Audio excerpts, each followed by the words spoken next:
ಕೋಣೆಗಳು ಶಿಥಿಲಗೊಂಡಿದೆ. ಮಕ್ಕಳ ಸುರಕ್ಷತೆಯ ದೃಷ್ಟಿಯಿಂದ ಮಳೆ ಬಂದ ತಕ್ಷಣ ಶಾಲೆಗೆ ರಜೆ ಕೊಡಬೇಕು.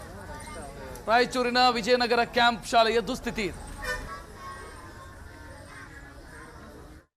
ಕಲ್ಯಾಣ ಕರ್ನಾಟಕದಲ್ಲಿ ಶೈಕ್ಷಣಿಕ ಅಭಿವೃದ್ಧಿಗಾಗಿ ಸರ್ಕಾರ ಪ್ರತಿ ವರ್ಷ ಕೂಡ ಕೋಟಿ ಕೋಟಿ ಖರ್ಚು ಮಾಡ್ತಾ ಇದೆ. ಆದರೂ ಕೂಡ ಕಲ್ಯಾಣ ಕರ್ನಾಟಕದ ಶಾಲೆಗಳು ಇವತ್ತು ಬಿದ್ದೋಗುವಂಥ ಸ್ಥಿತಿಗೆ ಬಂದು ನಿಂತಿದ್ದಾವೆ. ಅದರಲ್ಲೂ ಕೂಡ ರಾಯಚೂರು ಜಿಲ್ಲಾ ಕೇಂದ್ರದಿಂದ ಕೇವಲ 15 ಕಿಲೋಮೀಟರ್ ದೂರದಲ್ಲಿರ್ತಕ್ಕಂಥ ವಿಜಯನಗರ ಕ್ಯಾಂಪ್ ಅನ್ನುವಂಥ ಶಾಲೆಗಳು ಇದ್ದಾವೆ. ನೀವು ಕೂಡ ನೋಡ್ತಾ ಇರ್ಬೋದು, ಇದು ಸರ್ಕಾರಿ ಕಿರಿಯ ಪ್ರಾಥಮಿಕ ಶಾಲೆ ವಿಜಯನಗರ ಕ್ಯಾಂಪ್ ಅಂತ.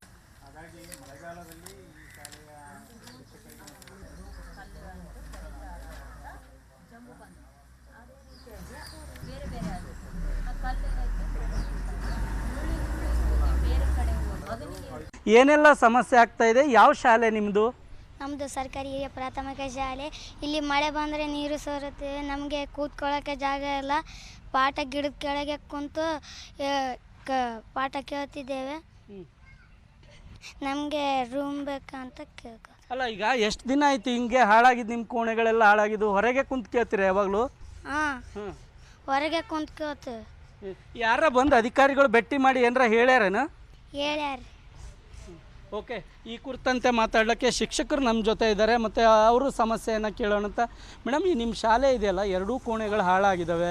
ಒಳಗಡೆ ನೋಡಿದ್ರೆ ಮಳೆ ಬಂದರೆ ನೀರು ಬರುತ್ತೆ. ಮಕ್ಕಳು ಗಿಡದ ಕೆಳಗಡೆ ಪಾಠ ಕೇಳ್ತಾ ಇದ್ದಾರೆ. ಏನು ಮೇಡಮ್, ಇದಕ್ಕೆ ಸಂಬಂಧಪಟ್ಟಂಗೆ ಲೆಟರ್ ಬರೆದಿದ್ದಾರಲ್ಲ ಅದಕ್ಕೆ? ಸಾಕಷ್ಟು ಸರ್, ಸುಮಾರು ಸಲ ಗ್ರಾಮ ಪಂಚಾಯತಿಗೆ, ಜಿಲ್ಲಾ ಪಂಚಾಯತಿಗೆ ಮತ್ತು ಎಲ್ಲ ಕಡೆ ಬಿ ಒ ಗಮನಕ್ಕೂ ತಂದಿದ್ದೀವಿ ಸರ್. ಅಂದರೆ ಬಿ ಒ ಕಚೇರಿಗೂ ನಾವು ಲೆಟ್ರ್ ಕೊಟ್ಟಿದ್ದೇವೆ ಸರ್. HM ಹೋಗಿ ಕೊಟ್ಟಿದ್ದಾರೆ ಸರ್. ಆದರೆ ಅವ್ರೂ ಸ್ವಲ್ಪ ಮನಸ್ಸಿಗೆ ಹಾಕ್ಕೊಂಡು ಇವೆರಡು ರೂಮನ್ನು ನಾವು ಮಂಜೂರು ಮಾಡಬೇಕು. ಮಕ್ಕಳು ನಮ್ಮ ಮಳೆಗಾಲದಲ್ಲಿ ನೀರು ಆಳವಾಗಿ ಹೋಗಿ ಭೂಮಿ ಕೆಳಗಡೆ ಹೋಗಿ ರೂಮೆಲ್ಲ ನೀರು ತುಂಬ್ಕೊತಾವೆ ಸರ್. ಒಟ್ಟು ಕೂಡೋಕ್ಕೆ ಜಾಗ ಇಲ್ಲ ಸರ್. ನಾವು ಹೊರಗಡೆ ಕೂಡೋಣ ಅಂದರೆ ಆ ಬಂಡೆ ಎಲ್ಲ ಶಿಥಿಲಗೊಂಡು ಅವನು ಕೂಡೋಕ್ಕೆ ಜಾಗ ಇಲ್ಲ. ಹಾಗಾಗಿ ಮರದ ಕೆಳಗಡೆ ಕುಂತ್ಕೊಂಡು ಪಾಠ ಹೇಳುವ ಪರಿಸ್ಥಿತಿ ನಮಗೆ ಬಂದಿದೆ ಸರ್. ಅದಕ್ಕೆ ಮೇಡಮ್, ಈಗ ಮುಖ್ಯ ರಸ್ತೆ ಅಂದರೆ ರಾಯಚೂರಿಂದ 15 ಕಿಲೋಮೀಟರ್ ದೂರದಲ್ಲೇ ಇಂಥ ಒಂದು ಶಾಲೆ ಇದೆ. ಆದರೆ ನಿಮ್ಮ ಕ್ಷೇತ್ರ ಶಿಕ್ಷಣಾಧಿಕಾರಿಗಳಾಗಿರ್ಬೋದು, DDPR ಆಗಿರ್ಬೋದು, ಅಥವಾ ಜಿಲ್ಲಾ ಪಂಚಾಯತ್ CO ಯಾರೂ ಕೂಡ ವಿಸಿಟ್ ಮಾಡಿಲ್ವಾ? ಹೇಗೆ ವಿಸಿಟ್ ಮಾಡಿದ್ದಾರೆ ಸರ್. ಜಿಲ್ಲಾ ಪಂಚಾಯತಿ ಅವ್ರು ಮಾಡಿದ್ದಾರೆ ಸರ್, ಗ್ರಾಮ ಪಂಚಾಯತಿ ಅವ್ರು ಮಾಡಿದ್ದಾರೆ ಸರ್. ಒಂದ್ಸಲ ನಮ್ಮ CRPನೂ ಬರ್ತಾ ಇರ್ತಾರೆ ಸರ್. ಅವ್ರನ್ನೂ ಸಾಕಷ್ಟು ಸಲ BO ಗಮನಕ್ಕೆ ಕಚೇರಿಗೂ ಲೆಟ್ರ್ ಕೊಟ್ಟಿದ್ದಾರೆ. ಕೋಣೆಗಳು ಶಿಥಿಲಗೊಂಡಿದೆ. ಮಕ್ಕಳ ಸುರಕ್ಷತೆಯ ದೃಷ್ಟಿಯಿಂದ ಮಳೆ ಬಂದ ತಕ್ಷಣ ಶಾಲೆಗೆ ರಜೆ ಕೊಡಬೇಕು. ರಾಯಚೂರಿನ ವಿಜಯನಗರ ಕ್ಯಾಂಪ್ ಶಾಲೆಯ ದುಸ್ಥಿತಿ ಇದೆ. ಕಲ್ಯಾಣ ಕರ್ನಾಟಕದಲ್ಲಿ ಶೈಕ್ಷಣಿಕ ಅಭಿವೃದ್ಧಿಗಾಗಿ ಸರ್ಕಾರ ಪ್ರತಿ ವರ್ಷ ಕೂಡ ಕೋಟಿ ಕೋಟಿ ಖರ್ಚು ಮಾಡ್ತಾ ಇದೆ. ಆದರೂ ಕೂಡ ಕಲ್ಯಾಣ ಕರ್ನಾಟಕದ ಶಾಲೆಗಳು ಇವತ್ತು ಬಿದ್ದೋಗುವಂಥ ಸ್ಥಿತಿಗೆ ಬಂದು ನಿಂತಿದ್ದಾವೆ. ಅದರಲ್ಲೂ ಕೂಡ ರಾಯಚೂರು ಜಿಲ್ಲಾ ಕೇಂದ್ರದಿಂದ ಕೇವಲ 15 ಕಿಲೋಮೀಟರ್ ದೂರದಲ್ಲಿರ್ತಕ್ಕಂಥ ವಿಜಯನಗರ ಕ್ಯಾಂಪ್ ಅನ್ನುವಂಥ ಶಾಲೆಗಳಿದ್ದಾವೆ. ನೀವು ಕೂಡ ನೋಡ್ತಾ ಇರ್ಬೋದು, ಇದು ಸರ್ಕಾರಿ ಕಿರಿಯ ಪ್ರಾಥಮಿಕ ಶಾಲೆ ವಿಜಯನಗರ ಕ್ಯಾಂಪ್ ಅಂತ.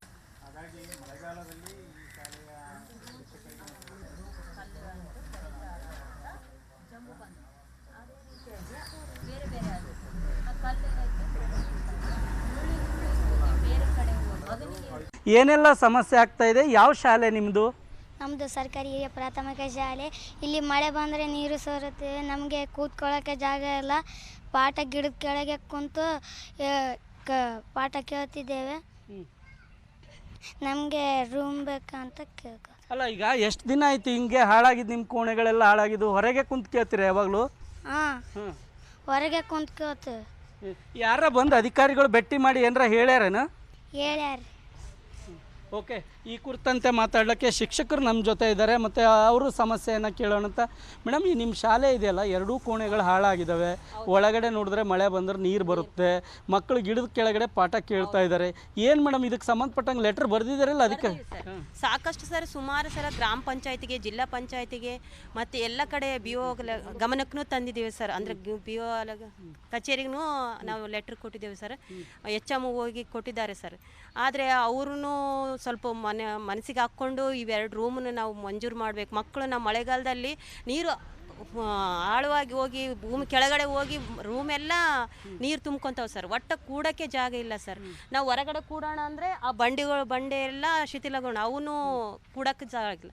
ಹಾಗಾಗಿ ಮರದ ಕೆಳಗಡೆ ಕುಂತ್ಕೊಂಡು ಪಾಠ ಹೇಳುವ ಪರಿಸ್ಥಿತಿ ನಮಗೆ ಬಂದಿದೆ ಸರ್. ಅದಕ್ಕೆ ಮೇಡಮ್, ಈಗ ಮುಖ್ಯ ರಸ್ತೆ ಅಂದರೆ ರಾಯಚೂರಿಂದ 15 ಕಿಲೋಮೀಟರ್ ದೂರದಲ್ಲೇ ಇಂಥ ಒಂದು ಶಾಲೆ ಇದೆ. ಆದರೆ ನಿಮ್ಮ ಕ್ಷೇತ್ರ ಶಿಕ್ಷಣಾಧಿಕಾರಿಗಳಾಗಿರ್ಬೋದು, DDPR ಆಗಿರ್ಬೋದು, ಅಥವಾ ಜಿಲ್ಲಾ ಪಂಚಾಯತ್ CO ಯಾರು ಕೂಡ ವಿಸಿಟ್ ಮಾಡಿಲ್ವಾ? ಹೇಗೆ ವಿಸಿಟ್ ಮಾಡಿದ್ದಾರೆ ಸರ್. ಜಿಲ್ಲಾ ಪಂಚಾಯತಿ ಅವ್ರು ಮಾಡಿದ್ದಾರೆ ಸರ್, ಗ್ರಾಮ ಪಂಚಾಯತಿ ಅವ್ರು ಮಾಡಿದ್ದಾರೆ ಸರ್. ಒಂದ್ಸಲ ನಮ್ಮ CRPನೂ ಬರ್ತಾ ಇರ್ತಾರೆ ಸರ್. ಅವ್ರನ್ನೂ ಸಾಕಷ್ಟು ಸಲ BO ಗಮನಕ್ಕೆ ಕಚೇರಿಗೂ ಲೆಟ್ರ್ ಕೊಟ್ಟಿದ್ದಾರೆ.